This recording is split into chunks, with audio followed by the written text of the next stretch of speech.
All right, what's up, car people? Uh, What up? What's happening? Hope everybody's having a good week. I think we're finally out of winter here, man. It's starting to get warm today. Excited about Uh, that. I don't believe it. I mean, it might be dude, AI. It might be AI weather. It's creating Well, fake. let's see. Last Thursday, the high was 74 and snowed the same day. Um, and then Monday night, we got a tornado. And then now it's been in the 40s all week since. So I've given up. Yeah. Yeah, well, it's nice today. All right. So what we got for our viewer audience tonight? We're hoping to get that number 5 person in there. If you're out there, check this out. Um, Kind of an extension of rolling down memory lane from last week. So at least this week we'll probably focus on my car. So I have a little slideshow I built of every vehicle that I've owned. I think I remembered them all, and not pictures of them, some, but as close as I could find on the internet. They're pretty damn close. So anyway, you guys ready to see this cool shit? Yep. All right, absolutely. let me find uh, screen share, boom, present. Okay. That's the first one. This is the actual picture of it. Okay. It it had these primer spots on it when I bought it. It was an 85 and a half. Like they only do that for special cars, like the 64 and a half Mustang. When they're so excited to release something, they can't wait till the next year. It's got to be a half year. Sure, that wasn't the case with this one, but I hated this truck. I didn't want to buy it. It was $1,800. I went there with my dad and I was like, no, Dad, I don't want this. It's ugly. I hate it. And he's like, we'll take it. I'm like, shit. But I mean, as any first vehicles, I hope people would like their first vehicle. I had so much fucking fun in this thing. I mean, just you don't care about things when you're a kid like this. You just dump the clutch, or in this case, dump the clutch. I mean, we had neutral drop my friends' cars and automatics. We didn't care about breaking anything. We just tore the shit out of them. You didn't know they could break. You didn't know they could break. Yeah, I'm like, I could never do that shit these days. No. Um, but I felt better about it when I put the wheels and tires on it. I put a good stereo system in it. I did a grill on it. Um, I was gonna get it painted and I wrecked it in a 5-car pileup right in front of my friend's house that was gonna paint it for me. And he came out and he's like, "Oh, I guess we're not painting the truck." Like, nope. So had a lot of fun, got arrested for the first time in that truck.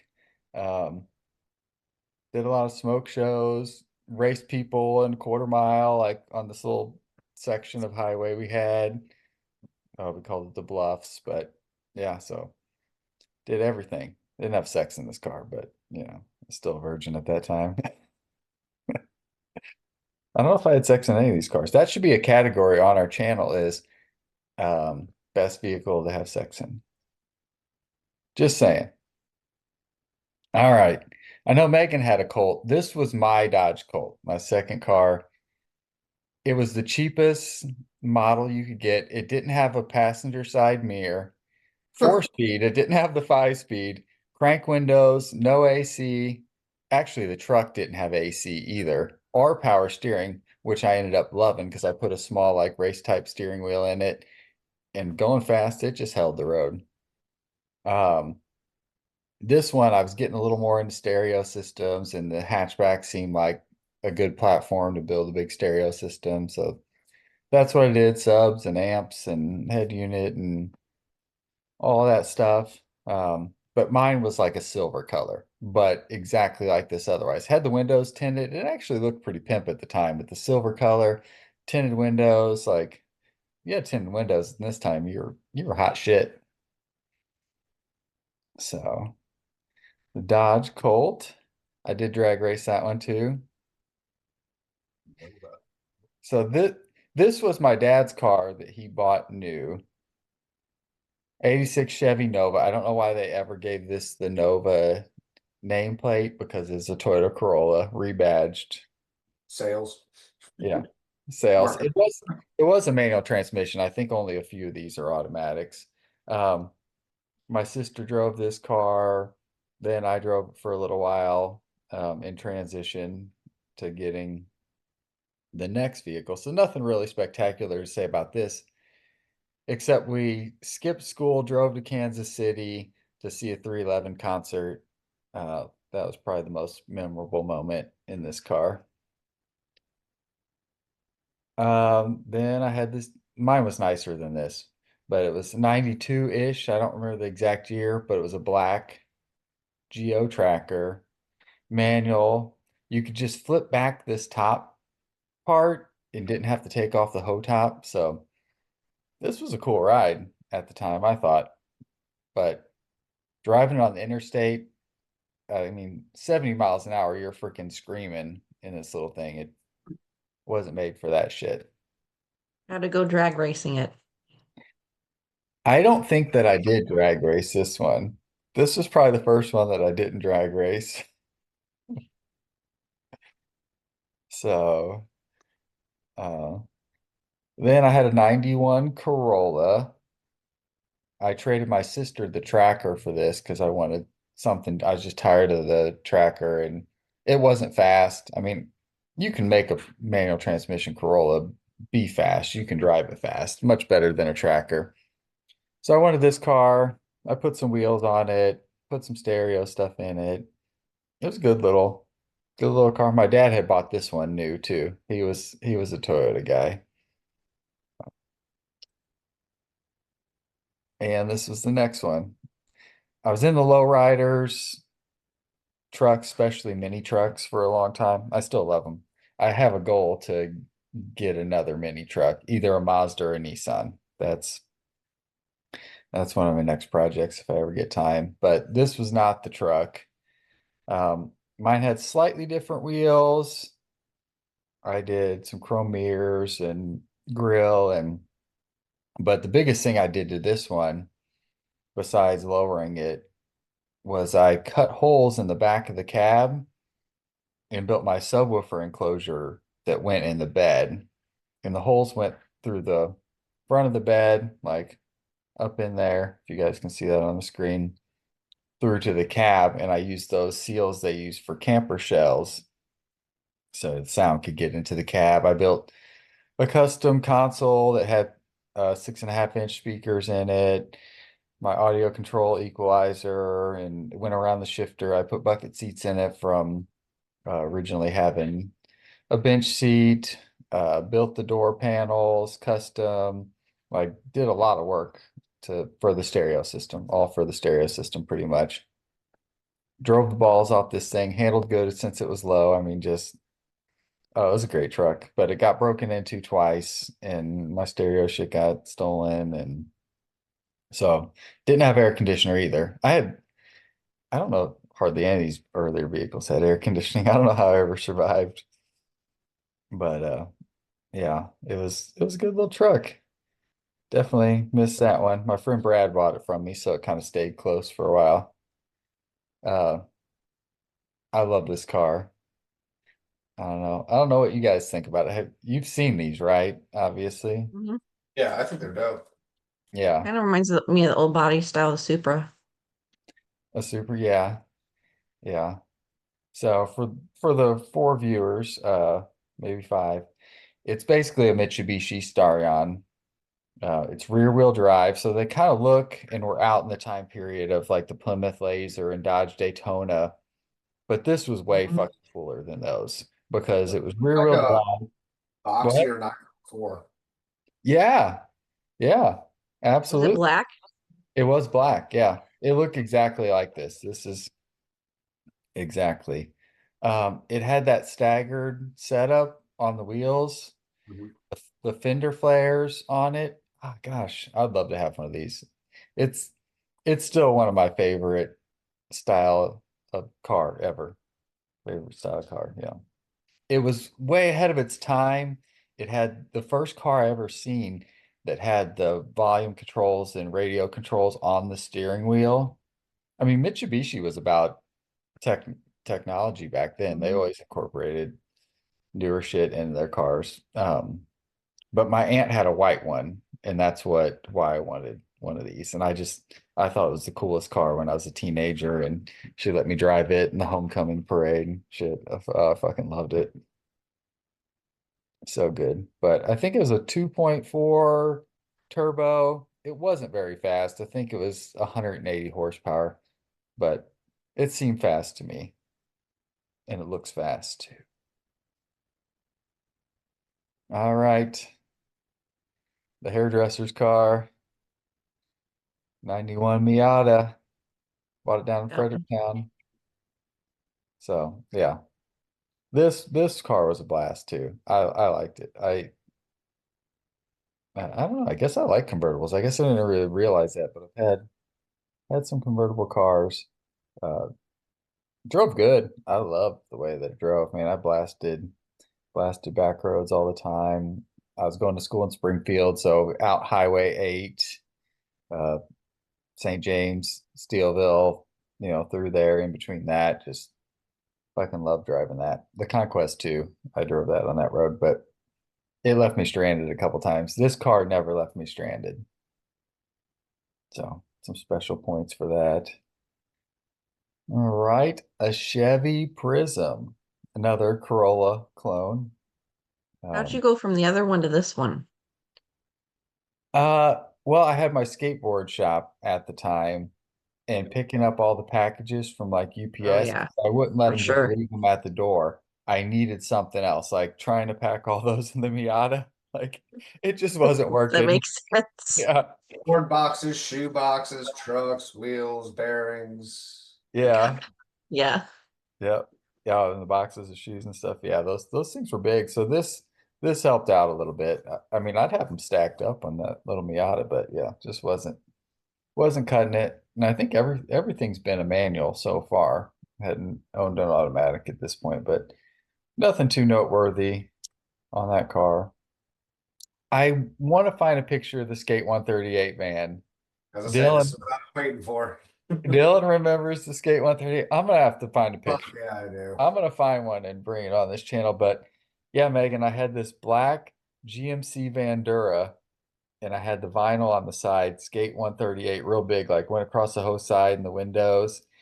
And this was the shop van. I mean, I definitely fit a lot more product in this thing. And yeah, took some trips in it to um, some cool spots, Louisville, Kentucky, Dayton, Ohio, and yeah, it was good, man. These things, I would own one again for real. Spicoli approved. Spicoli for yeah, it was the conversion van, so the bed, the bench seat Yep. laid down to a bed in the back. It had the captain's chairs, had a Yep. VCR in it and a little Yep. TV. Put a bigger TV in it. And yeah, man, this is just a traveling machine. I'm gonna have to find a picture for Dylan. I gotta Please. have one. Yeah. Then I bought this. This is the first new vehicle I bought. I also remember this Yep, the Mazda 5. because that was like right towards the end of the shop, wasn't it? Yeah, yeah, it was. It was. I like this little thing, and it was a good family vehicle, and it looked kind of cool. So it's a minivan that's not a minivan. It wasn't a manual. I should have bought a manual, but my wife at the time didn't drive a manual and didn't have the desire to learn, so I wanted her to be able to use it too. So nice guys finished last. Clearly not. Hello. Sometimes in life, yeah. Um, this one I bought because we wanted to get a camper. So I bought this. Um, so it's a 7.3 IDI indirect injection. It was automatic, which was the worst part about it. But it was like the pre-Power Stroke. They were made by International Harvester. Um, the V8. I mean, they're pretty robust engines. They just don't have a lot of power. I bought it for like $5,000. It was pretty cheap for a diesel, and it had this eagle like ripping out of the American flag, like on the hood. Rah! Like fucking, and then on the side it had these big American flag, like all the way down the side. That shit had to go. The running boards, I got rid of that shit.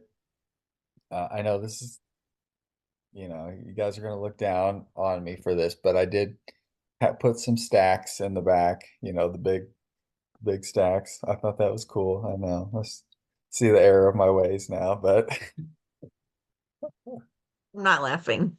but it towed the camper good. It had the all red interior like the 90s shit had, where it's Like the all velvety looking shit. yeah, the seats, the dash, the seat belts, like everything is red. Like you threw a bucket of paint inside the interior. You could have been blasting watermelon crawl on that thing. Yeah, but yeah, it worked to tow the camper. But then it's like, oh, diesels are cool. Yeah, diesels are cool. So then I had to get this one because one, I got frustrated with the automatic. I'm like, fuck automatics, man. I hate these things. You So bought a Cummins. I bought a Cummins with a manual transmission. Uh, yeah, this towed the camper. This thing pulled the camper like nothing compared to that other one. And I had dreams. I had big dreams to make a lot of power out of this because 12 valve Cummins can do that pretty easily, but I never got all the way to it. I did some stuff to it, downpipe and some other things, but never really turned it up to the extent that it should have been. And I sold it too cheap. This one I never drove. I bought it real cheap for like 1,500 bucks. And it was a 24 valve Cummins. This one says V8, 24 valve Cummins with a manual. And I ended up selling a bunch of parts off of it and then sold the truck itself. And so basically I just made money off of it. But no specialness. Now this is one of the most special cars to me. Did you ever see this one, Dylan? Nope. What? No, I only Oh, saw the second WRX. yeah, you saw the second WRX. I actually liked this one more. It was just smaller. It was stock when I got it. I did up pipe, down pipe, tune, and a couple other things. And man, it was just great.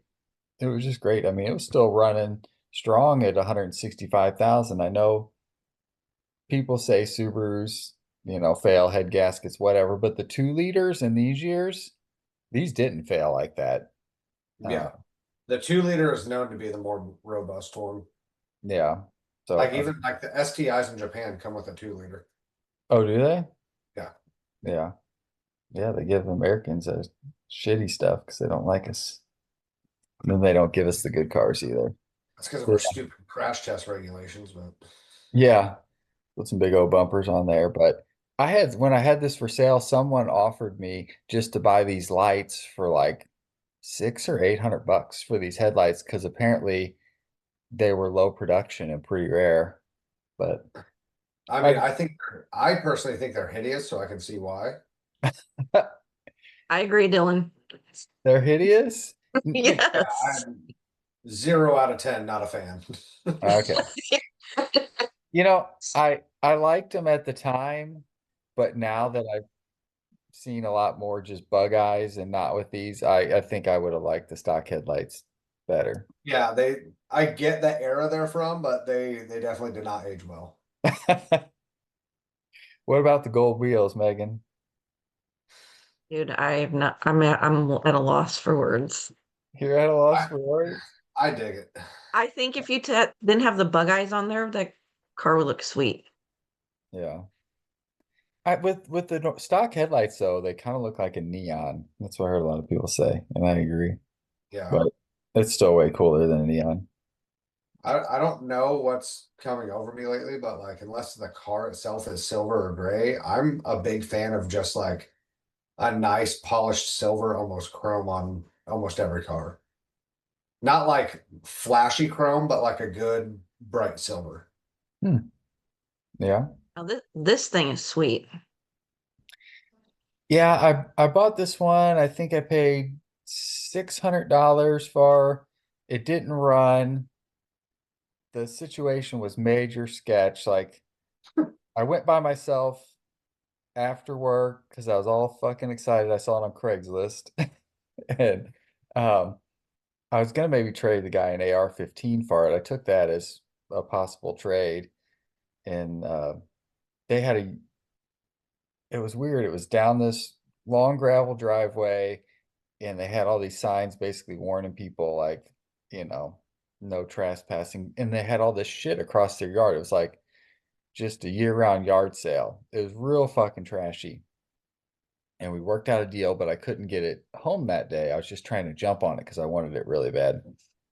And so I went back with a friend to get it in his trailer, and the gate was closed, and the guy wouldn't answer his phone, and I had already given him the money, but I had the title. I'm like, okay, you got to give me the title though. I can't take this today, so I'll give you the money, but you got to give me the title.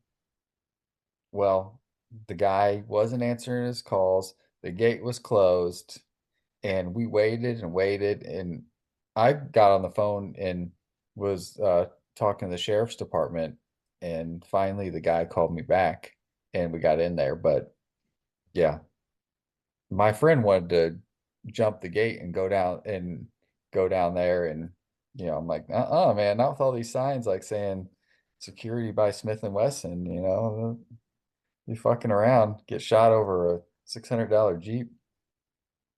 Bet you But never prepaid for a vehicle again. no, I don't think that I did. And then I liked that so much, and I just wanted a nice one. So I sold the Subaru, and this is not the picture of mine, but mine was just as clean as this. And I'll tell you what, I mean, not like I've had super nice vehicles or anything, but I've never gotten more compliments on a vehicle than this one. Everybody loved this thing. People would offer to buy it from me when I was I bet. driving it around. Um, yeah, it was cool. Me and the girls put it in the Christmas parade in Farmington. They wanted to do Frozen, so we made like this cardboard castle and put it on top. I put lights around it.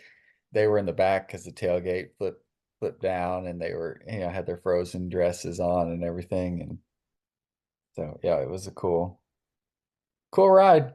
Um, and man, I bought it and sold it for the same amount of price, the same amount of money. So I owned it for a year more, and yeah, didn't lose anything on it. I bet not. Um, I think this one I actually got before the Wagoneer, but 73 Jeep CJ 5. That's what it looked like when I got it with those chrome wheels. And then I did kind of a little bit of a level, or I had to raise the front just a little bit. I just did some longer shackles and got these old wagon wheels and kind of painted them gold. And um, yeah, it had a V8 in it that rumbled, headers, Flowmaster exhaust, intake.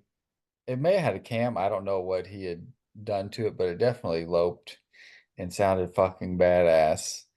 I never hardly put the top on it, just kept it in the garage, drove it on sunny days. This picture up here with me and the girls, that was like on January 1st one year. That's how warm it was, fucking Missouri. But yeah, this is the longest vehicle I had at like 8 years. And I think just because it was just a toy. It was just a pleasure machine, a love machine. Then I was tired of driving all the old vehicles and having to work on them all the time. So I needed something brand new again. So I actually leased this WRX because it's like, well, maybe if I like it enough, I'll buy it at the end of the lease. And I kind of went back and forth about it, um, and ended up just turning it in. But I liked it, but I liked the Bug Eye one better. This was nicer and more refined, but I liked the rawness of the Bug Eye and the size of it. Glad And we have it recorded saying that you got tired of working on cars. yeah, I So do. it comes and Oh, goes. it gets really irritating, especially when you dump a bunch of money into a car and it works 25% of the time. Well, That's in the next episode with my journey of owning an Evo. yeah, that's gonna take up half Oh the time in the God. video. I'm gonna have to script up an abbreviated version of that ownership. Um, yeah, I do get tired of working on cars at times. And the other day I went out, I was gonna drive the older Mercedes, the 82, because it starts better than the newer one, the '05. Believe it or not, it's more reliable. But I went out to drive that, the locks were frozen. It was so cold I knew the blue one wouldn't want to start. So I wasn't gonna drive that one anyway. So I'm like, okay, guess I gotta drive the Porsche to work. I guess the third car maybe works. Hopefully it starts. No, I say that sometimes when the thing you're most passionate about becomes your biggest point of frustration, like what do you do? That's the Yeah. place I've been. I owned a Fiat. That's the place I've been at. So, and then here comes the W123 Mercedes Madness. That's me and my sister with my grandpa's. I love that color. That's eventually the color I want on one of mine. I was looking for a two, so I'm back to the old cars. Um, I was looking for a Volvo 240, and 240 led me to, there's the 240D, and then I saw this car, and it just reminded me of my grandpa's, and I had to go look at it, and once I drove it, yeah, there was no turning back. It's one of those situations, I think he was asking like 4 or 45 for it, and I said, "Will you take 3?" And he's like, "Yep." And I'm like, "Shit, will you take 25?" No, I didn't say that, but what do you do when you like think you're lowballing somebody and they accept it? You're like, "Damn." I hope you actually have the money. Yeah, but I Like, mean, fuck, do I have 3 grand? yeah, you act like, "Oh, I thought I brought 3 grand, but I'm only counting 25." Can you Yeah. believe that? So yeah, it ended up started with this one, and I'm like, well, I need a parts car. So I bought this other one, the white one for 500 bucks.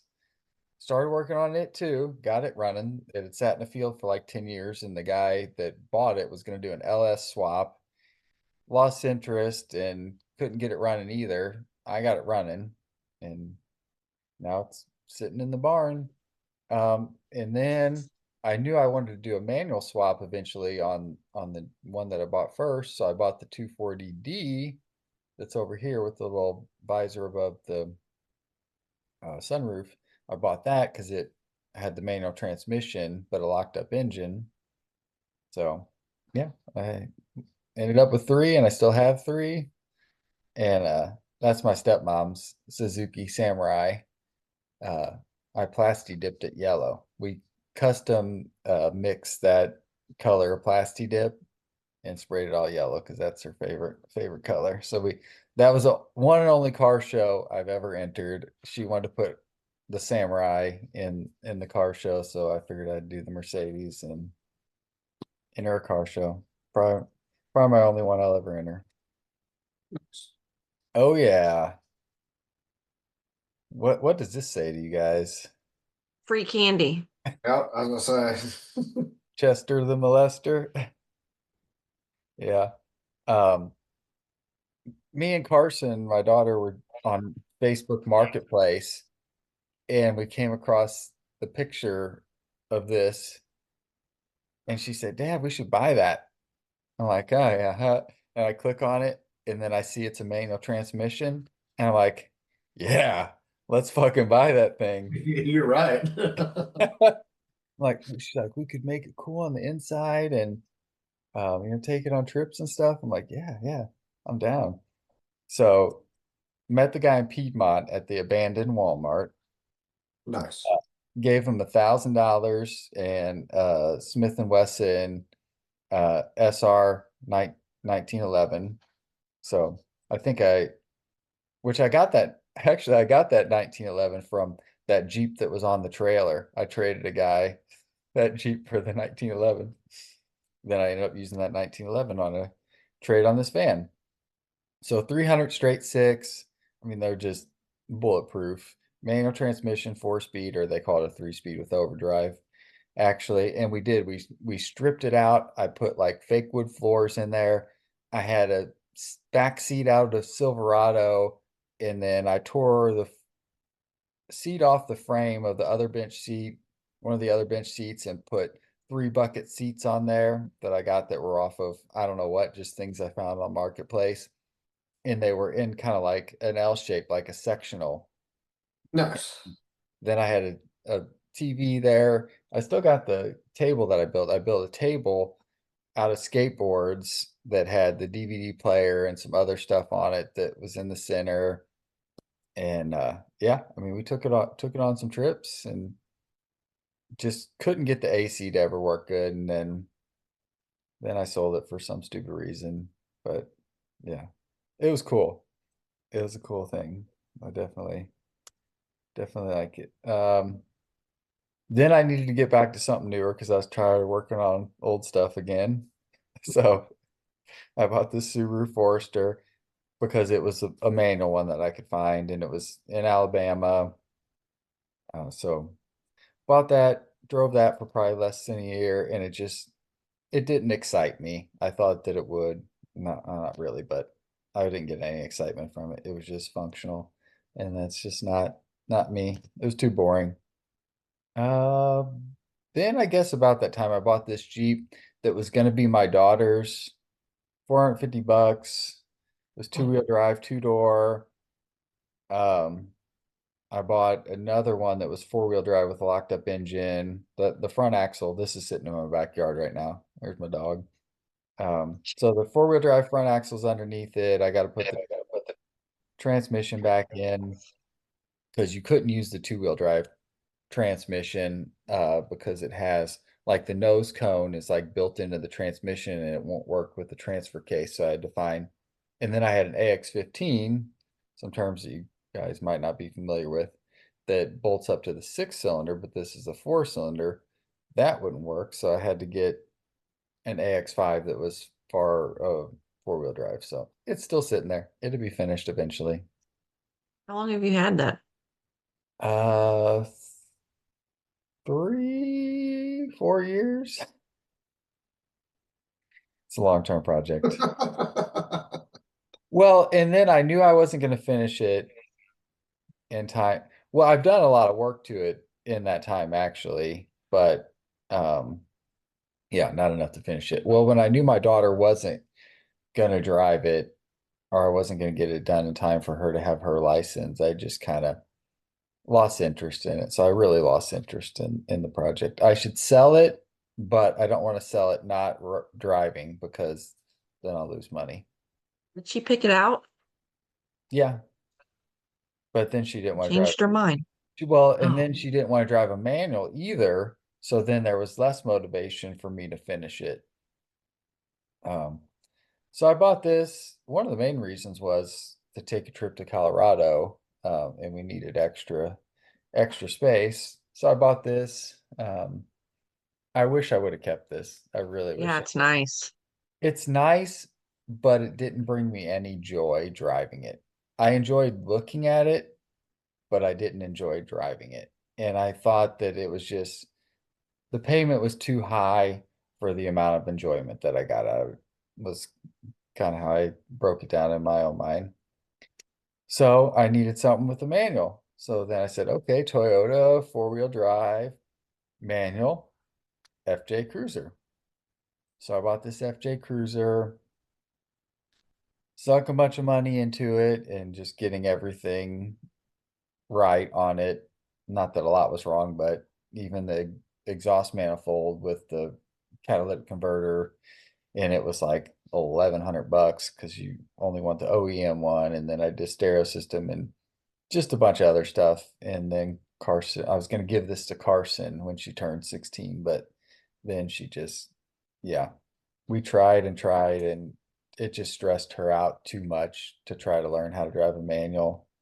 And it was a hard decision because it's important to me that she would learn. It was important to my dad, but um, I didn't want to cause her stress about driving. She had enough stress about driving. I mean, a lot of kids don't even get their license these days, and she's got a lot of anxiety. So I'm proud that she has her license and drives places, and we can learn how to drive a manual later. So How much did you sink into that FJ Cruiser going backwards for what was it, 10 years in cars?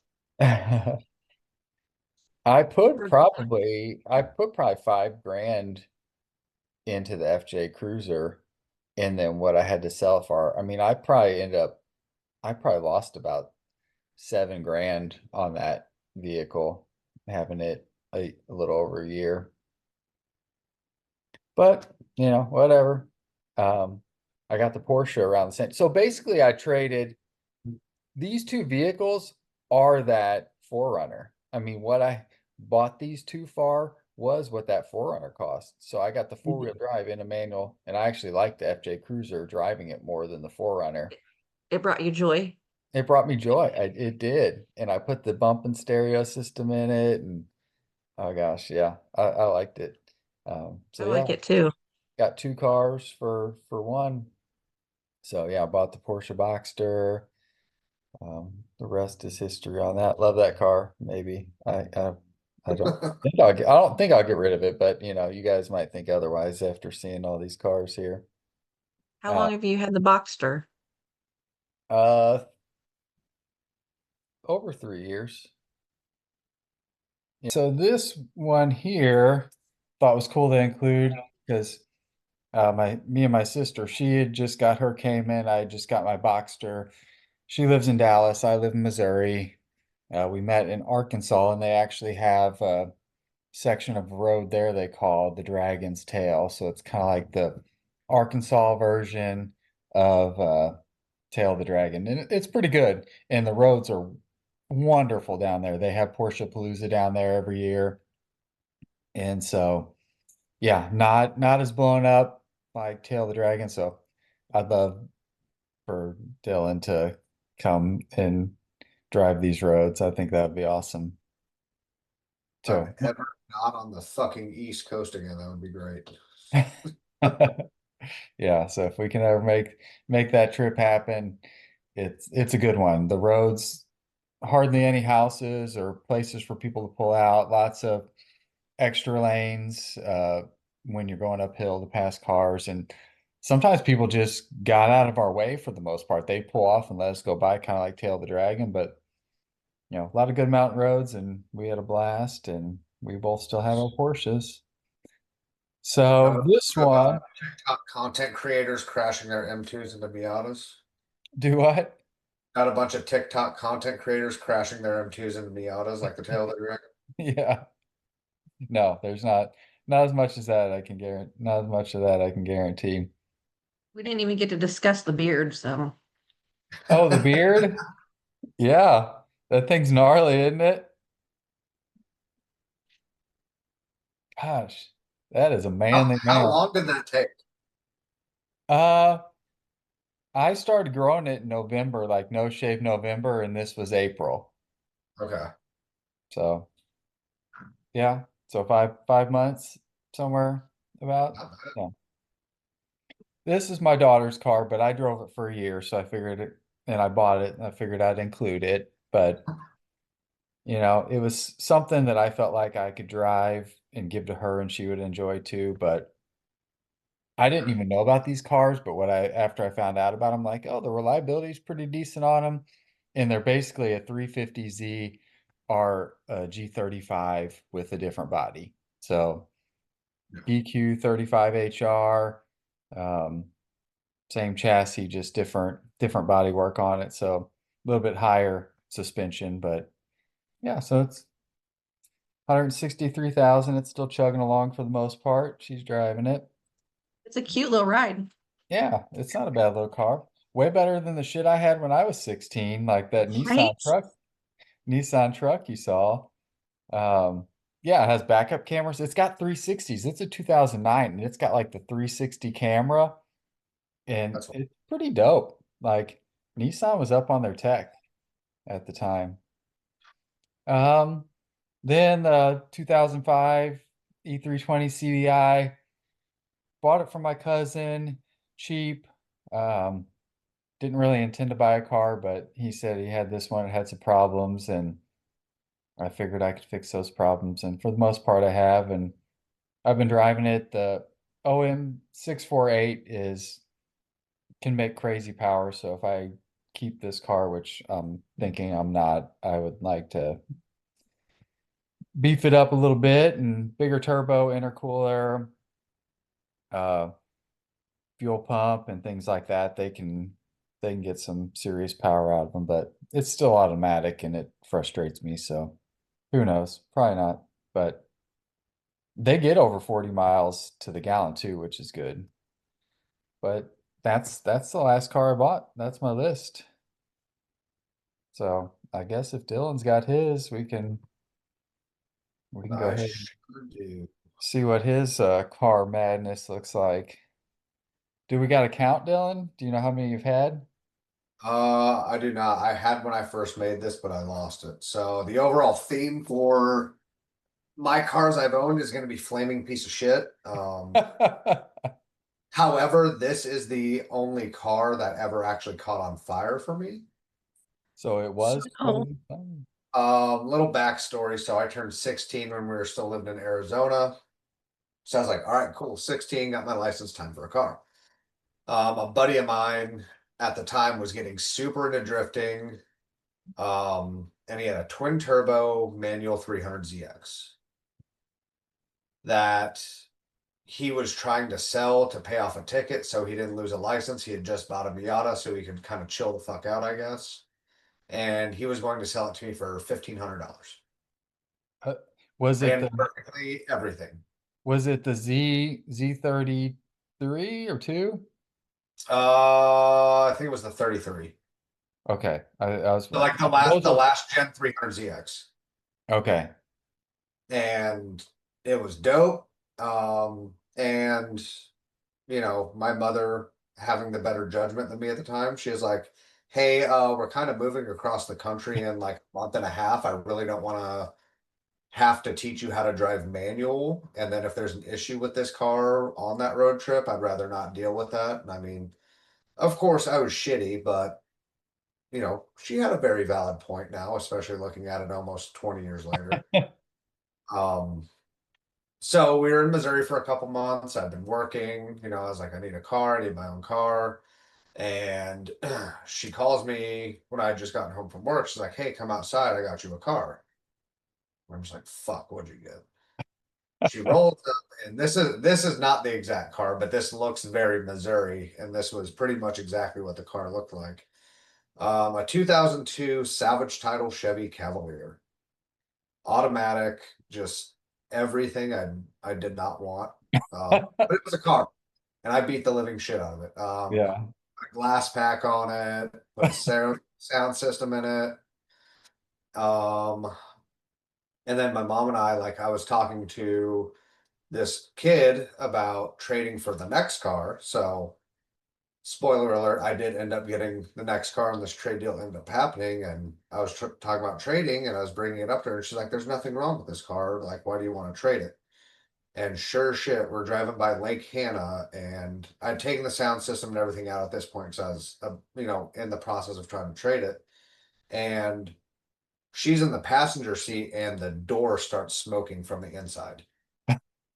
So we pull over, check it out, and there was exposed wiring going to the speaker that had grounded to the door and caught the door panel on fire. Wow. I've And never heard of it was that happening. pretty instantaneous. Okay, you can trade it. You have my full support. um, which led me to Ooh. where the Hondas started for me. It was a 1996 Honda Civic HX, so it was VTEC, but it's called VTEC E. So I don't really know how it worked, but it wasn't like the full blown, more powerful VTEC. It was like the economy version. Um, Funny story about me and Jordan is one of the first conversations I ever had with him because he had this car first, then traded it to the kid I traded for. Um, but one of the first things I ever told Jordan, because this thing had blown, like the piston rings didn't exist anymore. So it just smoked horrendously. Like I was putting a quart of oil in this thing probably once a week. Um, and it's like, Get damn, dude, your car smokes more than I do. I don't know get some how much I smoked back then, but yeah, get like no oil money. smokes Get more oil than I money do. instead of gas money. 4 months later, I'm owning it. I'm like, what the fuck am I doing? Um, this is actually a very clean example of this car. The one I had hail damage. It was just beat to shit, but it was a Honda. It was loud. This is what I taught myself how to drive a manual in. So, as much as a flaming piece of shit as the car was, I learned a lot on this car. Yeah, that's the Then truth. after that came one of the only cars I regret selling. 1990 Civic Hatch. It was a 5 speed. It had a dual point fuel injected 1.5 that made like 80 horsepower. And this thing was slow as shit, but it got phenomenal gas mileage. So this is right around when I graduated high school. I think we paid like $1,800 for this car. When we got it, it had 240,000 miles on it. When I got rid of it, it was just under 300,000. And this was in the span of maybe a year and a half, if not, if maybe less than that. So I was driving from Ironton to Indianapolis at least once a month, like a round trip. Um, Regular highway cruising, if I was cruising at about 75, I was getting about 35 miles per gallon. If I would dip behind semis or like bigger trucks hauling a trailer, just getting their like draft essentially, I could get to Indianapolis and my gas needle wouldn't have moved. Like when I was like super pushing my finances, I just dipped behind a truck. It made the drive like an hour longer, but it was essentially free. Oh yeah. I used to know those spots where I'd just put it in neutral and coast down big hills and Yeah, stuff oh just to yeah, get gas. absolutely. But I fucking love this car. This thing was the shit. I Yeah, miss it. I like those a lot. So Um, so this is the first time I got rid of it, which was right before I moved to Indianapolis. But I got it back. There's a lot of me owning the same car a few times. So actually, I think this I is got it back. twice. I love So that you're trading cars instead of girlfriends with everybody in in Fredericktown. yeah, I mean in Ironton, it's kind of hard because everyone's related to each other, so you got to be careful. Thankfully, I was related to nobody, so I could have had free reign. Yeah, you're from And still, Arizona. yeah, I was the outsider. um, so ended up trading Jordan for a 92 Integra LS. These are Uh, all cars I pictured you owning. Good. I'm glad I'm meeting your expectations. Um, You were cool in high school if you had this when we were in school. Not Yeah. in Ironton.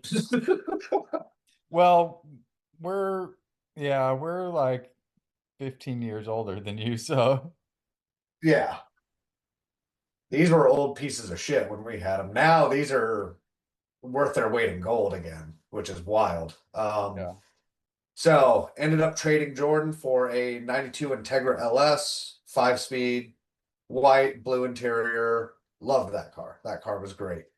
Funny story, before we traded, me and Jordan used to go to Mexico and do polls against each other. And I think I told you this story before we went on our drive last time I was there, but we went out one night and like I was in my Civic single cam 1.5, slow as shit. This was a dual cam 1.8, probably had close to double the horsepower. Weight difference was negligible, so he just smoked me every time. Lined him up, and we go, and I hit second, and he's just gone. So I was like, holy shit, maybe like I finally got my launch perfect. Something happened. So we get to the turnaround point. I'm like, I fucking beat you. And he's like, my head unit popped out and it dropped me out of first gear. So good times. Yeah. I still bring up that story every time me and him are. It's Yeah, just man. hilarious. He's putting out some power. So drove this. This is where I initially moved to Indianapolis with, and then this is when I still didn't know a thing about cars. I had went and got dinner when I was at school, and while I was turning out of a parking lot, the ball joint disintegrated and essentially just trashed the entire front suspension on it. Looking back now, it probably could have been a pretty easy fix. My only option at the time was to tow it back to the school, and the school gave me 48 hours to fix it, but I couldn't fix it on the school grounds. And it being a mechanic school, I couldn't fix it at the school, which really made no fucking sense to me. No, no, that doesn't make no Um, sense at all. so unfortunately, this car went to the junkyard, which a buddy of mine a couple months later went and found it and pulled a bunch of parts off it for his Integra. So at least it lived on after that. After that came one of my favorite cars ever that I've ever owned. I don't really regret selling it, but I do miss it. 92 Prelude SI. This thing, compared to what I'd owned before, was a fucking rocket ship. I mean, this thing had like 230 horsepower, a limited slip differential. This thing was dope. I loved this car. This car was so good. Yeah. Drove the shit out of it. Was broke, so I couldn't really do a whole lot with it. Um, one of my trips, I went back to Missouri. I spent a little more money than I was planning on, so I didn't actually have enough because this thing was horrific on gas for being a Honda because it was very close gear ratio. So at 70 on the highway, I was sitting at about 4,500 RPMs, just screaming. Uh, so I realized I was like, shit, I don't have enough money to get back for school. Like I'm leaving on Sunday and I gotta get back, I gotta be at school Monday. And I was like, shit. So technically the next car I owned again was the hatch. So I struck a deal with Jordan, traded him the Prelude for the hatch and $2,000 cash. Oh my So God. got back home, and then for the next like year, this thing was a menace around like northern Indianapolis as I was driving around delivering Jimmy John's. um, Definitely lived up to the freaky fast because our store got numerous complaints about my driving. Just whipping in and out, just not giving a single fuck, just trying to get tips and get my job done. So That's awesome. and unfortunately this got caught in a flash flood. So sold it to my homie who ended up swapping the engine into it, a different engine into it, and he still drove it for multiple years.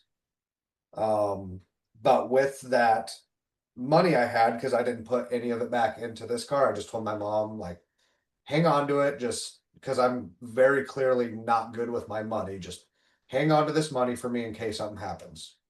Sure enough, something happened. Car's trashed. I need a new car. So I get driven back to Missouri by a friend, and I use that money as a down payment. And I think my grandmother co-signed for me to get this is in 2011. So like probably like mid 2011. So a 2006 Pontiac Grand Prix. This was as close to a brand new car that I'd ever owned at this time. It was wild. It had Bluetooth. I didn't even know my phone had Bluetooth. I didn't know what Bluetooth was at the time. All this crazy technology. It was a V6, so it kind of had some power, but it was still a boat. Um, I absolutely hated this car because it was so far from what I wanted in a car at the Yeah, time. it seems so out of character from everything else. But to give this car the credit it deserves, because I owned this car for 6 years. I owned it the whole time until it was paid off, and then I got rid of it when I got the next car. But for how much I hated this car, I beat the absolute fucking shit out of this thing. I never let it warmed up. I think I changed the oil twice. Just red line everywhere, beat the living fuck out of it. Like This thing breaking down wasn't a thought in my mind, nor what would I do if it did. I just kept beating the shit out of it. Yeah. Uh, then What 2015, what what's that? changed?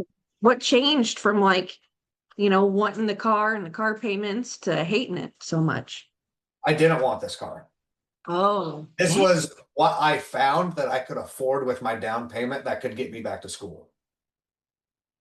Um, because obviously with my grandmother being the co-signer, there were some very hefty guidelines put into place for the car I could get. Yeah, they didn't want you to default, so it needed to be newer, lower mileage, and And not something I was gonna mod and rice out and shit. So yeah. again, it's what 18, 19-year-old me needed to like just chill the fuck out for a while. Mhm. In hindsight, at the time, miserable, hated it. Was it the 3800 V6? Yep. Yeah, that's why. That's The AC was dope too. So this was the first car I owned that had AC. yeah. Before that, it was just two windows down, go fast enough to get a breeze. Yeah. I had many cars with no AC. So I mean, AC still to me this day isn't like a mandatory thing. I can take it or leave it. No, yeah, the old Mercedes, the 300D it hasn't worked since I got it, and I haven't cared enough to fix it. That's not a deal breaker for me whether it has AC or No, not. it's not for me either. All right, so had this for a while, 2015, joined the army. So for 6 months when I'm in training, I don't have a car. And then I figure out, hey, you're going to South Korea for your first year and you can't own a vehicle while you're there. So this just kind of hung out in Missouri at my mom. She drove it every now and then. Finally get back from Korea, I get sent to Texas, the end of 2016. What do you know, right around, I think it was like April or May 2017, this fucker's paid off. So I'm already car shopping. Been saving up a little bit of money. I had a decent down payment. And I was like, okay, I want to get back into something sporty. I haven't had anything rear wheel drive. I want something rear wheel drive and something turbo, something I've never had. And what I thought, Like, so before I get to the picture, I'm going to preface this with that was my second plan. My original plan was I have still to this day been in love with the first gen FRS and BRZs since they came out. yeah, Like just kind of like a modern A86 slash like same concept as like an S2000 almost. Like just a fun, affordable rear wheel drive car with a manual gearbox. yeah. Uh, so I was going to go. So this was on a Thursday. I was going Saturday down to Austin to go look at this black FRS. And I told my friend about it and I showed it to him. He's like, oh, that's really cool. Well, I called him Friday night, like, hey, where you at, man? He's like, oh, I'm down in Austin with my other friend. He's looking at a car. I'm like, oh, all right, cool. Couple hours go by. They're like, hey, come out to the parking lot. What ends up pulling up? A black FRS with the same dealership sticker as the car I had showed my buddy. So my buddy, who couldn't even drive a manual at the time, went and bought the car I showed him that I was going to go buy. And I was fucking livid. I bet. Oh my So God. fucking mad. Like, oh my God. I was just like, all right, well, now I got to figure out something else. Like, I still want rear wheel drive. Let's see, like, what are the turbo options? And so going through everything, the only thing really affordable I could land on at the time was a 2012 Hyundai Genesis Okay. Coupe low turbo. I So remember this is this the car. car I was going to go buy. This is the car I ended up with, and this is my buddy's Mustang that just shit on both of these dramatically all the time.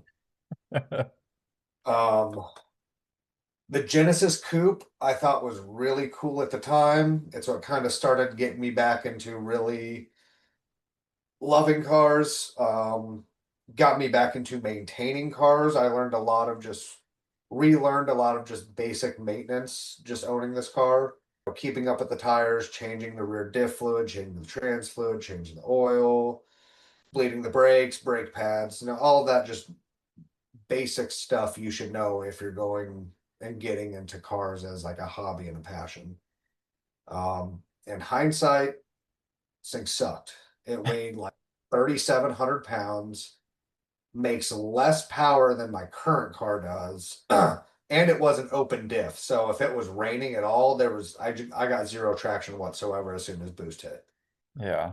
Made all the right noises. It was a 6 speed. It got good gas mileage. So at the time, 2017 to about 2019, I didn't mind this car. It served its purpose well. Yeah. I remember Um, you brought it by my house one time. I think I rode in it, I believe. yeah, and I thought it was the shit. You're like, yeah, 4G63, man, this same engine as the Evo. So it's the 4B12T. So it's a very close. It's just a slightly different head than the engine that was in my soon to be seen Evo 10. Okay, so same So engine as Evo Mitsubishi and 10. Hyundai were sharing like universal engine platforms at the time. Okay, so it wasn't the earlier Evo engine, it was it's closer to Yeah, the it later. was the one that everyone says isn't a real Evo yet makes more power with less money. Yeah. That's I can never get back to the Evo community. That place is toxic as fuck. All right, so 2018, I spent the entirety of 2018 in Kuwait, Oh my gosh. where I ended up meeting my wife. I was like, hey, got married, kind of need an adult car. Like, wife doesn't like the loud. Hyundai, she'd never even ridden in it, but I knew she wasn't going to be a fan of it. So I was like, I need to get something more mature. So I ended up on a 2014 Jeep Cherokee. It was all-wheel drive, and it was the biggest piece of shit ever. Like all of the other cars, pieces of shit. I literally fucking hated this car. I owned this car for less than a year. Yeah. This thing was like the creature comforts were cool. Drivability, awful. I would legitimately lose like steering feel in corners sometimes. I would have the wheel turned, but like the tires were doing something completely different, then they'd snap back to where they were. Because it was electric power steering. And then um the throttle response was abysmal. I don't know if it was the transmission or something, but like I would step on the gas to go at a light and it would be 2 to 3 business days before the power actually like got me through. It was horrendous. Like we got rid of this because it was just a legitimate like fucking safety hazard driving around. Yeah. Like my like what I expect out of a car is pretty high, but even Lauren, my wife driving it, did not feel comfortable driving this thing safely. Hmm. So we're like, all right, let's fucking get rid of this thing. So 2020 comes around. COVID.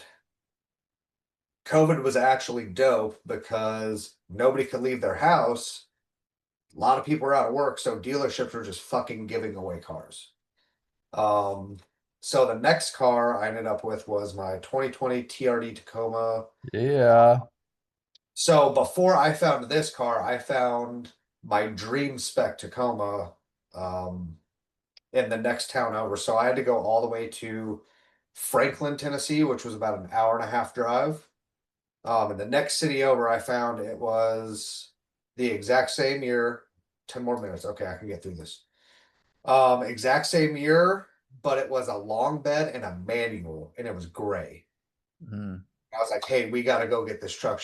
My wife, she's not an impulse decision maker. I'm more the impulsive one. She's like, let me think on it, look over the finances and everything. And I was like, all right. And about 3 days later, she's like, all right, let's go get that truck. I was like, oh no, it's gone. It's sold that day. Like that was something we had to go and get right then and there. And she's like, oh shit. I was like, it is what it is. So went down to this dealership in Franklin, Tennessee to look at a different Tacoma, which I ended up not really wanting. So they advertised as having it, but it was still en route. It wasn't there yet, is when everything was like clogged up all over the place. Hmm. This was sitting on their showroom. It came from the dealership with the steel front bumper, with the lift, with the wheels, with the tires, with the over fenders, with the side steps, like fully loaded. And the MSRP on it, I think at the time was 68, and they Damn. had knocked down to 52. Wow. So, and then with trade-in and everything, like I think we've only financed it for 40,000. Shit. And then this is when I was super into like guns and training and like borderline prepper shit. I was like, all right, collapsible bed topper and then a rooftop tent, which I use the rooftop tent quite a bit. My wife was super into the idea at first, and then after the like first or second time sleeping in it, she was just kind of over it. So before we ended up moving to North Carolina, once I got back from Poland in 2023, I had taken all of that off except for the bed topper and just recouped some of my money from that. All right, and then while I was away, I'd found out I was getting a re-enlistment bonus. So I was like, all right, time to buy a sports car again. I've got my off-road truck, now I need balance. So at the time Jordan was going through a really messy divorce. He just needed a car. So I was like, all right, I found this. This isn't the exact car, but it's very close. I was like, I found this '04 SI. Says it's in Farmington. Can you go check it out? Goes and checks it out. He's like, yeah, looks good, drives good. I was like, cool, buy it and just drive it until you get something figured out. Cool. Um, so I get back in October, no, November, and around December is when he's like, hey, so I've got the two boys, like this car works, but I really need to get a sedan, so I'm gonna go do that so you can come get the Civic whenever. I wasn't expecting that to happen, so at the same time, I had also used some of my bonus money because it's a pretty hefty amount, and I bought a 2011 Lancer Evo. So now I'm in a conundrum where I had just gotten this and I'd owned this technically for a little bit, but just gotten it and they were both sitting in my backyard. And I'm like, fuck, okay, what do I do? Which one do I get rid of? And in hindsight, if I had kept this Civic, I would still probably own this and my truck. Yeah. But that's not what happened. So got the Evo. Um, Found out I was about to get deployed again, 2022 to 2023 to Poland. I had some money still, it had some issues. I was like, I don't have time to deal with this. I'd like this car to be running by the time I get it back. So I sent it to a shop in Ohio to get fully built. Fully built engine, standalone ECU, new turbo, everything. On E, this was pushing 500 wheel horsepower, pump gas 93. It was right around 400 wheel horsepower. Plenty of fun, not enough to like shit on everything and brake constantly, but it still did. Um, but just fun. So this thing, the shop they're also not around anymore. Hilarious enough, but initial talking to them, they were great. Communication was good. We had a good build plan, good deadline, blah, blah, blah, blah, blah. About halfway through my deployment, they just go radio silent. Like, all right, what the fuck? Like, you guys were like sending me like progress updates, this and that. Like, I haven't heard from you guys in 2 months. What's up? Tried reaching out to them because all I can do is really email at this time because I'm on another continent. And then finally, I'm at like 3 months before I'm back, and I just sent them an email. I'm like, hey, I'm going to be home in 90 days, and I expect to be picking my car up within 7 days of getting back. I need a status report now. And then, sure enough, like magically, all of these updates started happening again. Um, I get the car back and there's stuff that wasn't done that I paid for, and there was stuff done that I hadn't paid for. There was a lot of shit that wasn't adding up already, and I was really starting to get some really iffy vibes on what actually went down with this car. Picked it up in Ohio, drove it straight to Tail of the Dragon, drove it on Tail of the Dragon. The power felt great, the alignment felt like shit. Just started sorting things out, got it aligned, that helped it feel better. And then I started having this issue where it kept flooding the cylinder one spark plug. So I'm on the like, and this is like, I've got maybe 2,000 miles on the car since I got it back from the shop. I'm like, yo, what the fuck is going on? They're trying to help me diagnose it. It ends up getting stranded at Jordan's house in Fredericktown for like 3 months at one point.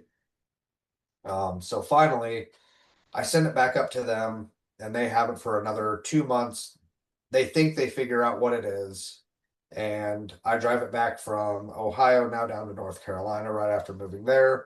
Sure enough, same issue pops up again. Um, I asked them, did you guys check this? They're like, yeah, we checked it. Nothing's wrong. I pulled apart myself, which was the injector pulse width damper, I think it was called. It's a radium product. Asked them if they checked it. They said yes. So I pull it apart and I look at the diaphragm and I see a small little pinhole in it. So essentially, what was happening is as soon as I was getting into boost, it was sucking air through that because there's a vacuum line that runs straight from that damper module straight to the intake runner for cylinder one. So it was pulling fuel through that past the fuel rail straight and dumping it into cylinder one. So under boost, it was fine. As soon as I let go, all of that fuel would dump in and kill the spark plug. Fixed that. It ran fine for another 2 months, but I was just really like, this is a year of this car running 20% of the time. I was just really, really fucking over it at this point. Like I had spent twice as much building the car as I had paid for it. And I was done with it. Also, we had figured out we were moving to the DC area. Originally, we were going to be living in Baltimore for a couple months. So having this and my truck street parked in the middle of Baltimore just really did not seem like a great idea. So I sold this and then traded in the truck for my current daily, my 2019 Civic Type R. Hey, good pictures. I fucking love this car. This is the best general all around purpose vehicle I have ever owned. I literally had my entire life packed in the back of this car with more than enough room to spare for about 6 months. It was phenomenal. It's still phenomenal. Like not much has changed since these pictures. If anything, I think I've just added more stickers. That's about it. But yes, I fucking love this car. I will go on record anytime and say for people looking for a true dual purpose daily driver, because I daily drive this. I've tracked this numerous times now. This is the best balanced car I think I have ever driven. So that's as I've mentioned in previous videos, I've got, I was looking at this. I was looking at the Cadillac CT4V non-Blackwing. I went and drove a GR Corolla. None of them really felt as special as this felt. Like everything felt like it was a compromise. This, besides being a front wheel drive, I didn't really feel any compromise with. Hmm. So, and then my latest car, which has not changed since this picture in any way, shape, or form, is a 2000 Integra GSR I got off a good friend of mine who was getting out of the army and needed some cash. So I bought this. It needs a lot of love, and I just don't have the time. And it's currently in Tennessee while I live in Maryland. So even if I had the time and place for it, yeah, it's a future project. It needs a full restoration though. So Yeah. those are the cars that I have owned for now. It's yeah, I mean it's not going anywhere. Yeah, That was an adventure. yeah, a good It's stuff. been a wild ride. Yeah. All right, so I guess we're at Megan's cars now, huh, Megan? Yep. Can you tell us about your cars? So my first car, I would drive past it pretty much every day on the way to school for about 3 weeks. And then I lost it and just told my mom I wanted it. And my mom let me get it. I was given uh, I was given $3,000 to buy a car. It was actually out of a Gerber baby fund that I cashed in. And so I went and got that car, and it was always a lot of work to drive. It was a stick. It had a manual choke, and she ran cold. And if that choke wasn't perfect, I mean, you had to wait a little bit before you pushed it all the way back in. But man, if you didn't, that's 30 minutes in the Wendy's parking lot cruising. So that would be a bum deal when I was young. But Yeah. I replaced the convertible top and so many parts, and it got all the way down to the carburetor, and I had it. So I paid 22 for it, and I think I put 2 back in it. And it had enough. Um, while I had that car, I had the 88 Dodge Colt, and the 88 Dodge Colt was like an everyday driver. Okay, so that's this car. Yes. Was it a turbo? No. Okay, this one says turbo. Oh, No. sorry. No, I But like it. that's what this is exactly what it looked like, minus the little, there was no turbo. I like But the I like the different configurations they have. Kind of almost the little wagon one, the Yeah, hatchback and a one. 3-door hatch and a wagon. It's a good setup. At least they put built by Mitsubishi on here, so people knew they were getting a decent car instead of a yeah. real Dodge. So I Back didn't want this car, but my dad found it, and it was 1800, and the hood was faded out a bit, and it smelled like cigarettes, and I hated it, but I got most of the scent out. But I drove it through snow drifts. I got away from the cops in a cornfield once. And I think definitely, statute of limitations. yeah. Yep. I mean, the car wouldn't die. It would not die. So it was like I ended up having to drive it more and not getting to drive my Fiat as much. So after somebody had slipped my convertible top, because most of the time my Fiat was in the parking lot, auto mechanics and Votech building behind school where I was most of the time.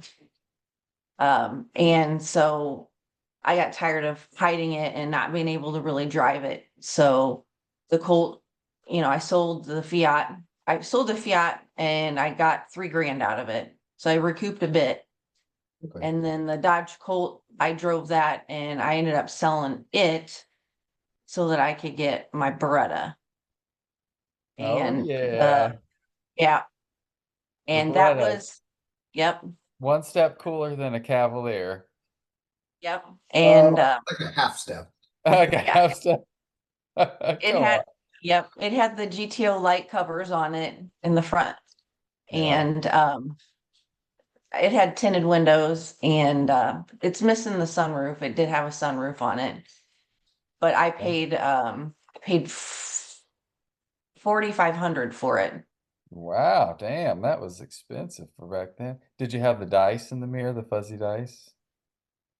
No, I would have had my tassel in there because I think I was 19 and I kind of just graduated. It Oh, the old was my one.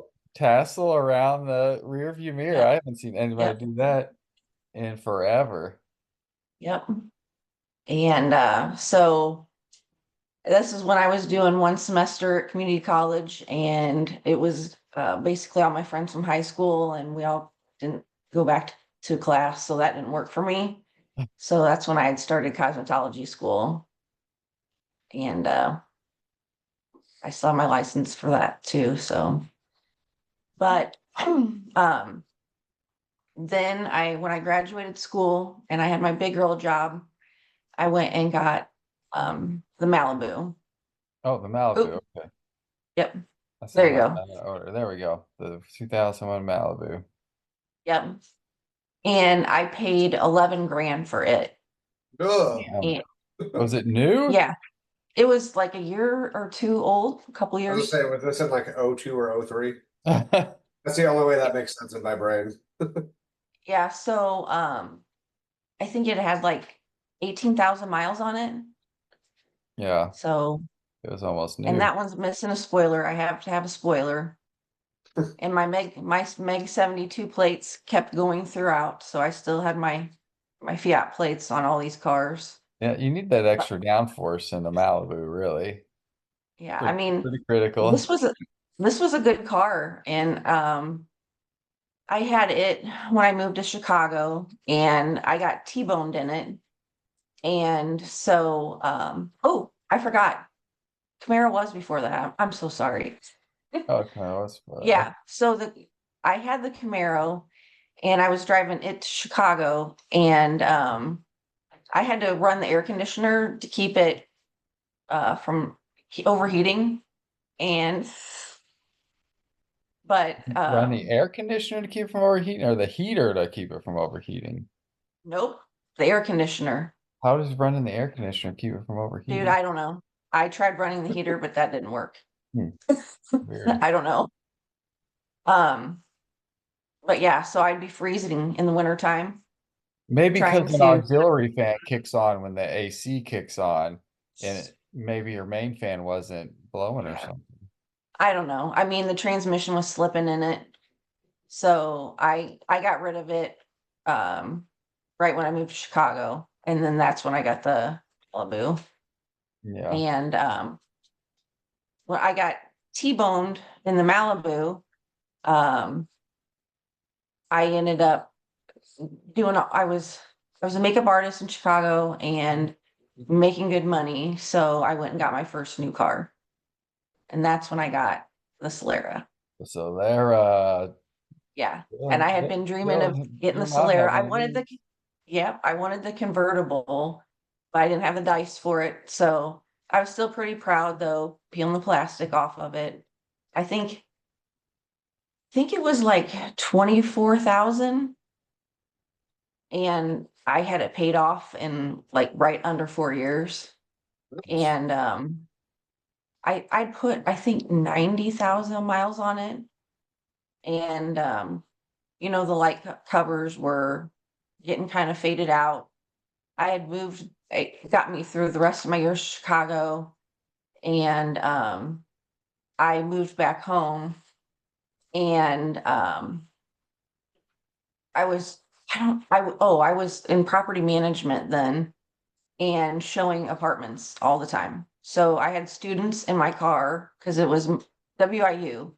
So I had kids in my car all the time, and I had to pull the seat forward and mess with my seat all the time. And I got sick of it. I wanted something that people could just get in and get out of the car. That was bigger and facilitated my work more. So that's when I That's got how the TJ Lexus. that's how TJ messed up his knee yesterday because he had to climb in the back of the Bronco and it sits up Oh high. no. The seats you have to fold up, so he was trying to contort himself into the back, and that's what happened. So yeah, Yep. So I got the Solera all prettied up, and I sold it for 8 grand, and then I bought this Lexus. I thought I changed And to an ES. yeah, I don't know.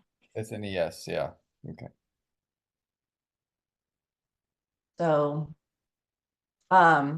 yeah, I mean, this was a good car. I wasn't in love with it. I mean, it was just basically got the same amount for it. It was 8 grand when I got it. And it had, I think, 40,000 miles on it when I bought it. And it was a good solid car. I just regretted. I regretted the minute that guy drove away with my Solera. And I saw him driving around town, and I was so mad. I was mad as hell at myself for a long time. I mean, they're Because probably essentially like the same car. I yeah, mean, I'm sure it's the same chassis. Did they drive similar? um, it felt a lot like the Avalon, Toyota Avalon. Okay, My maybe mom this is had, based on the yeah, Avalon, not on the Camry. I don't know. yeah, my mom had an Avalon. So, but yeah, I mean, it was nice because it had the leather seats, it had all the extras in it, and I drove the wheels off of it forever. Um, and it was too I don't know, I felt like a grandma on it. So I had to go get my IS 250. Oh yeah, this is way cooler. This is way cooler than that.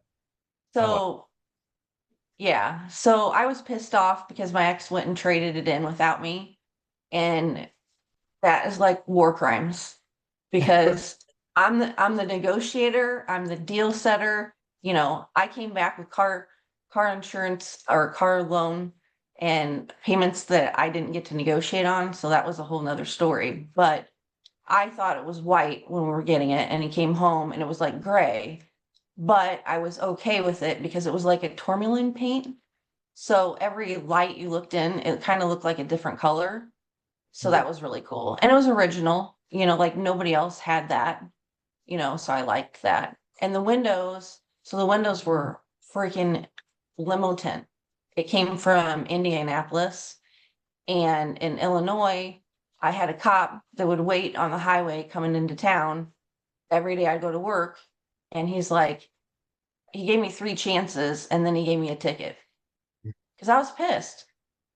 I other people I would see driving the same road to work, tinted windows, same thing, but no. So I paid my ticket and I took the window tint off, and then I hated having the car. But um, this car started to have some little mechanical issues, and I think I bought it, it had like 20,000 miles on it, and I got it up to, I think, I put 70,000 miles on it.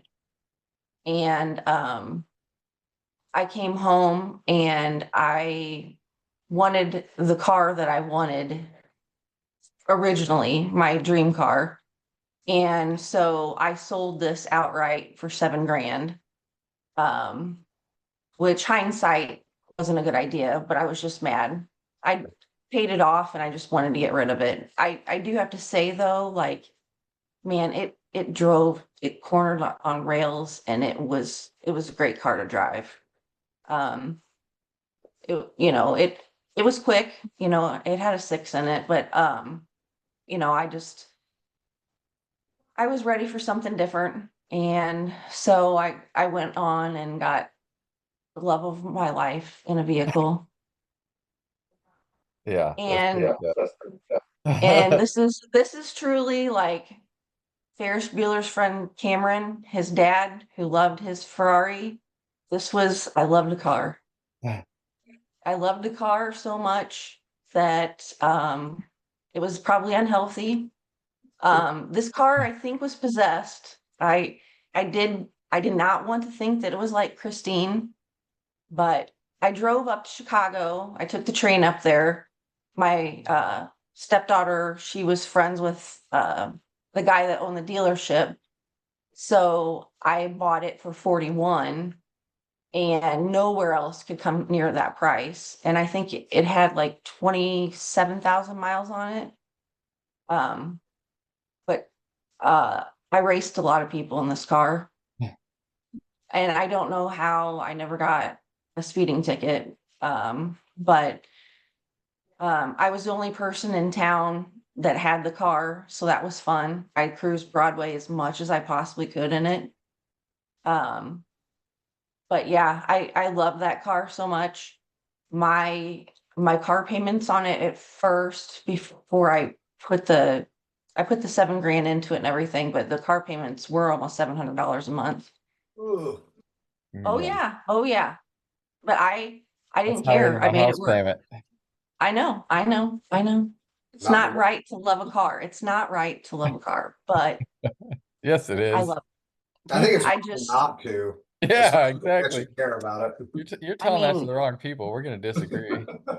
I still get teary-eyed when I drove to work this morning and I saw my car pulling out of a neighborhood on the way to work, and I was just mad as hell and sad. But um I mean, there were so many cool features on this car. Like when I opened my car door, the word Lexus would glow on the ground. There was lights, all kinds of fancy lights, like the cup holders. You could change the colors in the cup holders. Um, the it had the little paddle shifters on it. When you put Yeah, it up into sport, man, it's a that V8, thing, I right? mean, it flew. I It's a mean, V8, right? it was, what's that? It's a Yep. V8, Oh yeah. right? I think it Oh said they yeah. have like almost 500 horsepower. Yes. Yep. That's crazy. That's the same V8 that's in, well, I mean, there's three Lexus cars that I think would be some of the ultimate daily drivers. One's the ISF, which was the same like body Yep. style as the IS 250. Same Yep. 5 liter V8 that shits all over Ford's 5 liter. It sounds better. Probably makes less power. I don't care. It just sounds better. Yeah. The GSF, and then now they have the IS 500 that all have Yeah. 5 liter V8, and I think those would be like ultimate dad mobile daily drivers. Yeah. Yeah. And this was all-wheel drive. I love the LS 500, and that's rear-wheel drive upgraded version of this one, and I wanted it in convertible, but the starting price on it's like was like 108, 110. And yeah, I mean, this, I still have the sticker from this car, and it was almost 80,000. Well, that's like I was So looking at the RCFs just for the hell of it, and I found one. It was I didn't know they made it, but it was the track edition, mhm, and it just comes with a little spoiler on the back. But that's a six-figure sticker car. I'm just like, what the hell? yes, yeah, I would rather like, no offense, but I'd rather just go buy an R35 GTR for that money. Like, sorry, oh like, yeah. love you, I but know, no, I love GTRs, yeah. Um, but I had this car and I paid it off. And 1 month after I paid it off, I totaled it. I almost died in the accident. But I slid under another vehicle. The sun was coming the horizon. I was getting ready to turn on the highway, and they have Springfield. There's so many accidents in Springfield, Illinois, when you're at this intersection getting onto the highway. Um, and I slid under a Honda Pilot, and it was new. And these women got out and they looked at me like I'd murdered their child. And there was really nothing wrong with their vehicle, and my car was completely smashed to smithereens. Um, Basically, the engine block, parts of it turned into dust, and it's the engine block is pretty much the only thing that saved my life. And I was going 45 miles an hour, but I mean, it just went to a complete stop, and other cars piled up behind me. But it was my fault, and so luckily there was a nurse behind me, and she let me put all of my belongings into her car, and she took me to the hotel so I could wait for friends to come get me. And I was bruised everywhere, all over. And poor Tater Tot was jingled up for a few days. Um, but the guy was really nice. The tow truck driver, he came, but every single airbag deployed on it. And the airbags alone were like almost 20 grand that they had all over in the car. So that would have totaled it no matter what, let alone it, the whole front end being smashed in and flattened. So the guy helped me get like all my stickers off the car and just get everything. And um, so when I came and got it, I took pictures of it. I cried, and I ended up driving. I was traumatized from the accident so bad. I went back and just got a four-door Lexus again. 'Cause I was like the dog that got hit on the wrong side of the road and could only, circle one direction. I So mean, that's how. there's not that much difference between the Oh, come on. two. Oh, no. Oh, no. Oh, no. Really? I mean, they got Oh, the same oh, no. grill. No, come on. Pretty similar. No, that's not even funny. So I've had this car. It got me through all of school, and I got 90,000 on it now. I bought it for cash. I bought it for 28. And it's been a very good car. It's just got some mechanical issues, and very minor, but I don't know. It's not me. I'm not, so I don't know. It doesn't, it's nothing like what I had before, so that's my problem. Yeah. But I mean, it gets me to Brandon's every weekend, and it's great on gas mileage, and so I shouldn't complain, but I'm really itching. I look at cars every day. Um, I was looking at the BMW hatchback. I like those a lot. Yeah, that Um, X like hatchback, it's kind of yeah, not quite an SUV, but not a car. It's yeah. yeah, there. so I hear a reoccurring thing of you not liking mechanical issues though. I know what you're gonna say. Not I mean, I'm sure not gonna, yeah, I'm BMW not gonna, ownership might yeah. be the right road to go down. I know, and I that 2017 convertible that I was looking at, Yeah. I mean, that was gonna be a nightmare, and I knew better, so I walked away from it. I was good. That was a I huge think step. the That was a only huge step thing for me. worse you can get than that is probably like a Mini Cooper or a Subaru for reliability problems. I Yeah, mean, newer Mercedes stuff is not good either. I mean, From what yeah, I gather, Mercedes is mostly like random electrical shit that just goes out. yeah, yeah, Like mechanically they're good, but their electronics just suck. like yeah, electrical. Those are more frustrating, I think. yeah, and the electrical, sometimes it just shuts off, and then sometimes it'll just dim, and so I don't know, and it happens at night and it's random, so that's kind of So let one me, issue. oh, you like convertibles, correct? Well, I know this guy that has a convertible, so it's kind of helped me out with that right now. Okay. Uh, You like reliable, correct? I mean, yeah, I should. Um, I know where you're going. you can drive a manual, correct?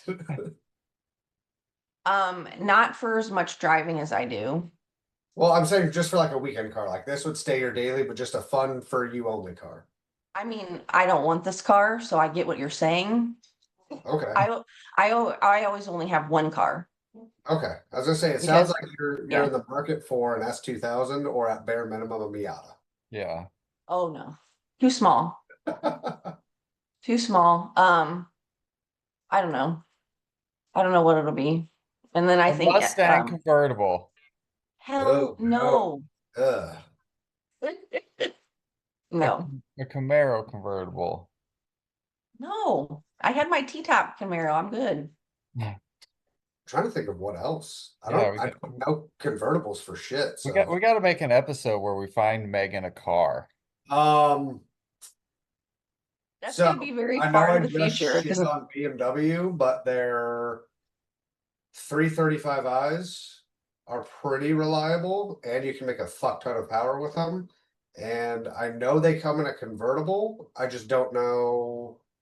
oh, I've seen them. I've It's like a looked at them. retractable convertible, like retractable Yep. hardtop, I think is the name for it. So Yeah. I mean, if I was gonna do BMW, I'd only want the hardtop for convertible.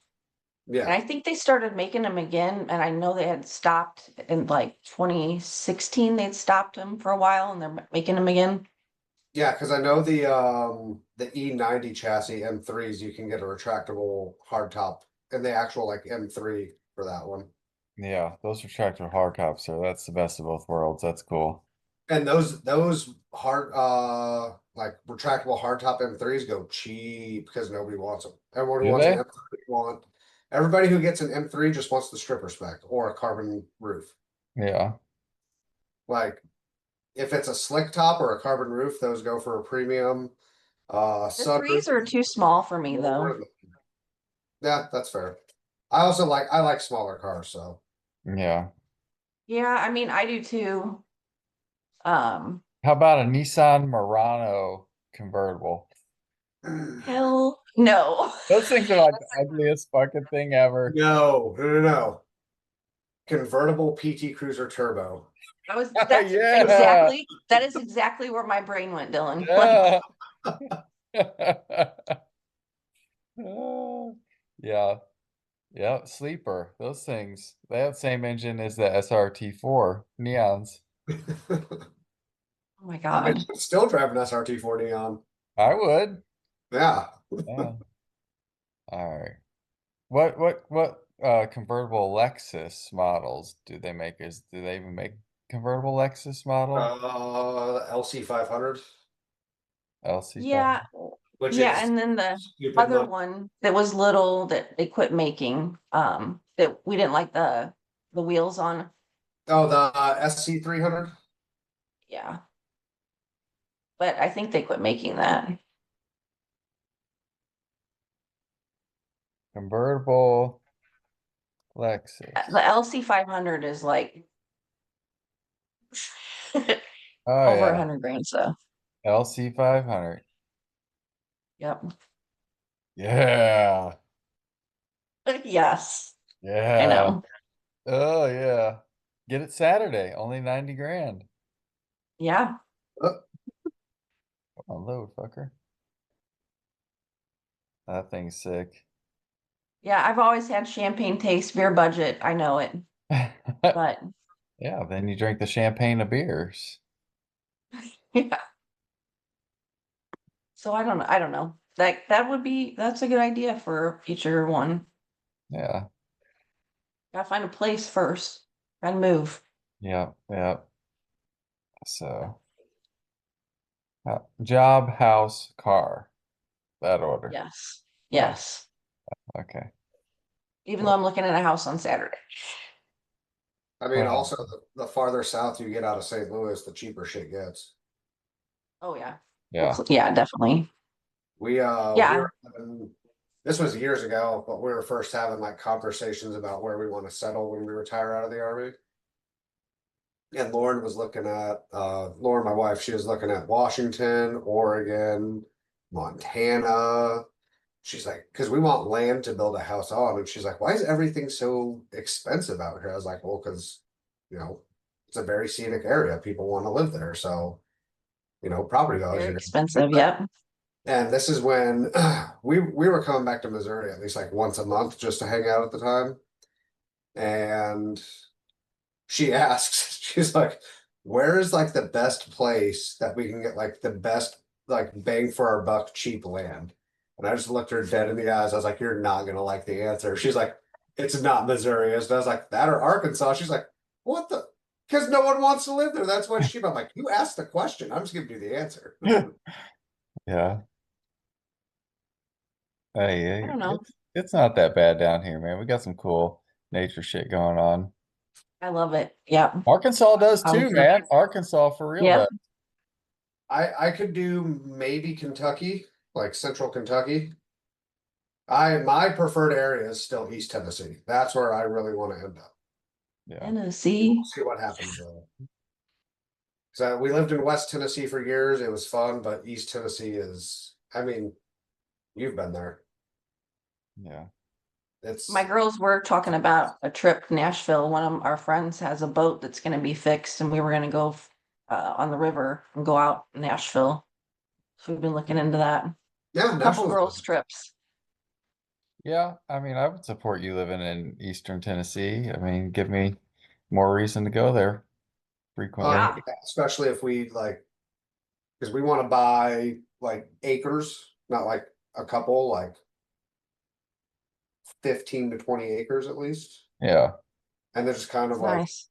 talking with other like good friends and stuff we have, like, okay, like we buy the land and like we're gonna build our house on it. And if like, okay, kids are moved out, you're on your own, like if you want to come, like we'll parcel out a piece of land, but like you can put a trailer on it, you can build a house, do whatever the fuck you want to do, like it's on you, like, Or they never come back because they don't want to be where you're at.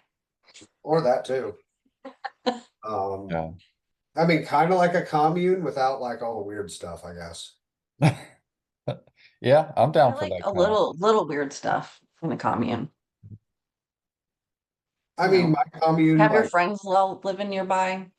Just yeah, not like essentially. polygamist or anything like that or cult No, leaders. I was Yeah, telling Brandon to get some yurts. We need Get some some, yurts. yeah, put some yurts on my property. Yeah. what is a yurt? That's what I said. It's like a little fucking tent thing, like a permanent tent thing, kind of Yeah. between a tent and like a teepee, or I don't know, but it's more Man, you can get substantial. yurts with bathrooms in them though, and plumbing and everything. Yeah, I'll pull it up. I think we got just enough time. Sounds very similar to the rooftop tent I had on my truck at one point. There's Semi-permanent They have living yurts. They have space. yurts all over in the Ozarks. okay, here we go, Dylan. I'll show you what a yurt is. I'm imagining like a tiny home. Yeah. And See, there's like these temporary yurts. This looks like it's just made of material over a frame, but then you get like the ones that are a little more substantial that are actual, solid walls instead of material and metal roof. And I mean, but look at that shit. I could live in that. That's dope. I mean, I look There's at no closets.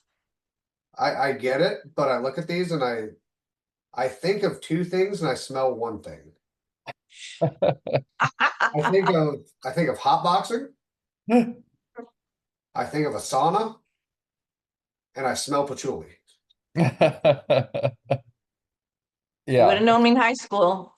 especially, Patchouli was the way to go. especially, yeah, this definitely got that vibe. So, yeah, look at that. They're definitely chiefing in that thing. That's why it's got that hole up there, let that shit out.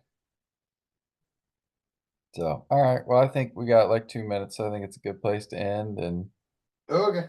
all right, we'll come back with the episode before too long after Megan gets some other things in place to find Megan a car. And then I can't do next week. I've got a concert. I mean, I just can't do Tuesday. I can do any other day of the week. That concert. The Black Dahlia murder, the Acacia strain, and disembodied tyrant. Awesome. Whoa. Driving 2 hours away to Delaware because this is like a once in a lifetime lineup.